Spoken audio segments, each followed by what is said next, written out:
Imagine settling into your seat on a flight, connecting to the plane's Wi-Fi and checking your emails, only to discover later that a fellow passenger had been secretly harvesting your personal data. This isn't the plot of a tech thriller. It's a real-life cybercrime that shocked Australia and the world.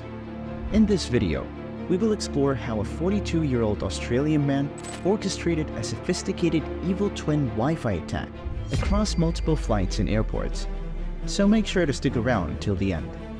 Our story begins in April 2024, on what seemed like an ordinary domestic flight in Australia. As passengers settled in, many reaching for their devices to connect to the plane's Wi-Fi, little did they know that a fellow traveler had set up a trap that would ensnare their personal data.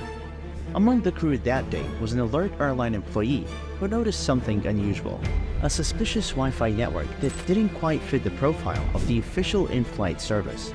This vigilant staff member's observation would become the first thread that, when pulled, would unravel an extensive cybercrime operation. The employee's report quickly made its way to the Australian Federal Police, triggering an investigation that would shock cybersecurity experts and the public alike. The AFB's cybercrime unit sprang into action, knowing they were dealing with a potentially massive piracy and data security breach. The first big break came on April 19, 2024, as a 42-year-old man from Western Australia returned to Perth Airport from an interstate flight. AFB investigators were waiting. They searched his baggage, and what they found confirmed their suspicions: a portable wireless access device, a laptop, and a mobile phone. These seemingly innocent items were in fact the tools of a sophisticated cybercrime operation. But the investigation was far from over. The initial examination of these devices revealed something far more sinister than the authorities had initially suspected. This wasn't a one-off attempt of data theft. It was a systematic, well-planned operation that had been ongoing across multiple locations. Armed with this new information, the AFB executed another search warrant on May 8, 2024, this time at the suspect's home in Palmyra. Here, the full extent of the man's alleged activities began to come to light. As the AFB delved deeper into the seized devices, they uncovered evidence that sent shockwaves through the cybersecurity community. The man had allegedly been setting up what is known as evil twin Wi-Fi networks, not just on one flight, but across multiple domestic flights and airports in Perth, Melbourne, and Adelaide. But his operation didn't stop there. Investigators also found links to locations connected to the man's previous employment, suggesting a breach of trust that extended beyond random targets.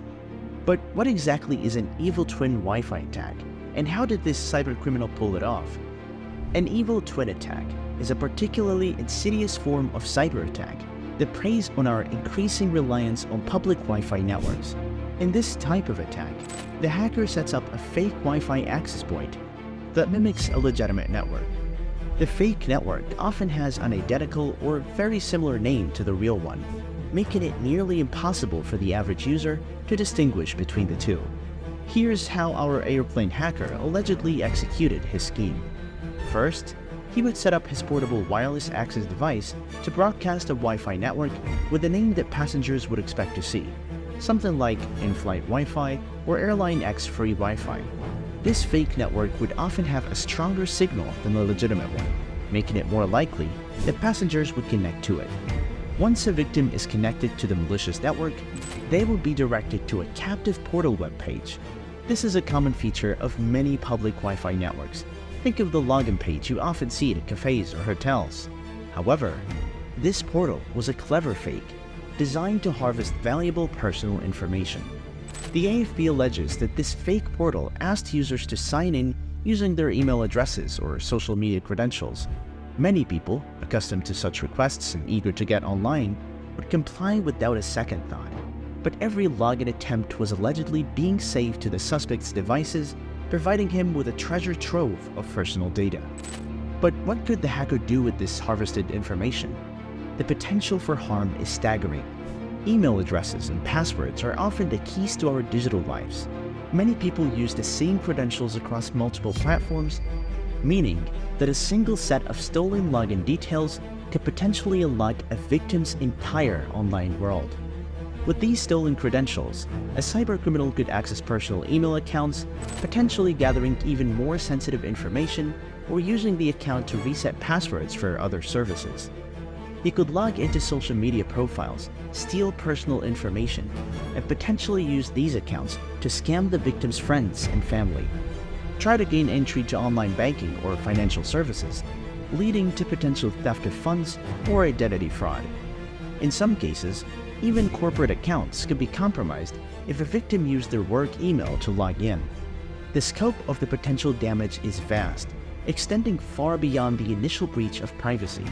As the investigation continued, the AFP's cybercrime team made a chilling discovery. The analysis of the seized devices allegedly revealed dozens of sets of personal credentials belonging to other people, as well as multiple fraudulent Wi-Fi pages. This wasn't just a theoretical threat. Real people's data had potentially been compromised. The full extent of the alleged offending is still being determined. Given the mobile nature of the crime, occurring on flights and in airports across multiple cities, it is possible that there are victims who are still unaware that their data has been compromised. On May 8, 2024, the AFP made their move. The 42-year-old suspect was arrested at his home in Palmyra, Western Australia. The charges brought against him paint a picture of a comprehensive and sophisticated cybercrime operation.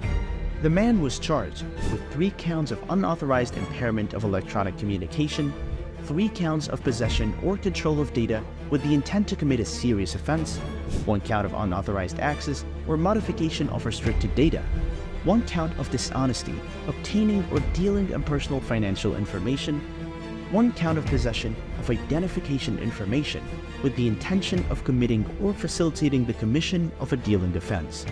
These charges are serious, carrying maximum penalties that could add up to 23 years in prison if the suspect is convicted on all counts. AFP Western Command Cybercrime Detective Inspector Andrea Coleman commented on the case, saying, "To connect to a free Wi-Fi network, you shouldn't have to enter any personal details, such as logging in through an email or social media account. This advice cuts to the heart of how this alleged scheme worked.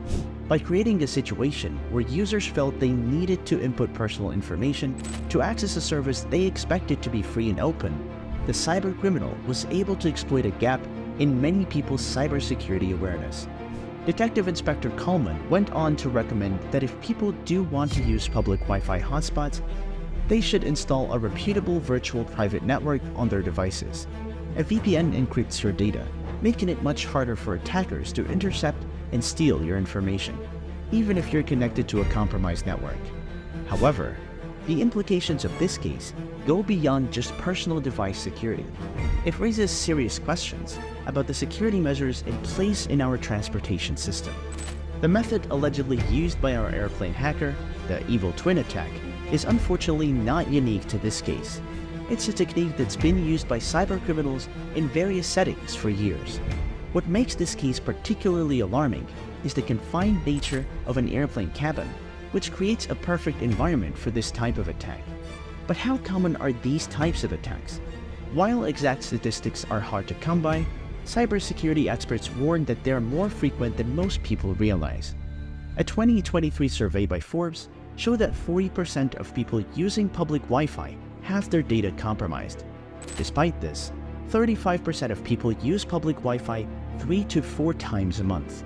So, how can you protect yourself from becoming a victim of an evil twin or similar Wi-Fi based attacks? Let's break down some key strategies. First and foremost, use a virtual private network or VPN whenever you are on a public Wi-Fi. A VPN encrypts your data, making it much harder for attackers to intercept. Think of it as a secure tunnel for your internet traffic. Secondly, sensitive transactions on public Wi-Fi should be avoided. If you must use public networks, steer clear of accessing your bank accounts, making purchases, or logging into sensitive accounts. Always verify the network before connecting. Check with staff to confirm the official network name, and be wary of generic names like free airport Wi-Fi or free public Wi-Fi. When possible, use your phone's mobile data connection instead of public Wi-Fi. You can even use your phone as a personal hotspot for other devices, adding an extra layer of security. Keep your software updated to ensure you have the latest security patches and enable two-factor authentication on your accounts. This adds an extra barrier, making it harder for attackers to gain access even if they have your password.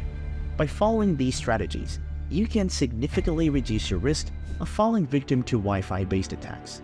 However, individual actions are only part of the solution. This case highlights the need for stronger security measures from service providers. Airlines, airports, and other public Wi-Fi providers must step up their game to protect users. What do you think about this incident? Have you ever encountered a suspicious Wi-Fi network while traveling? Share your experiences in the comments below, and don't forget to subscribe to the channel.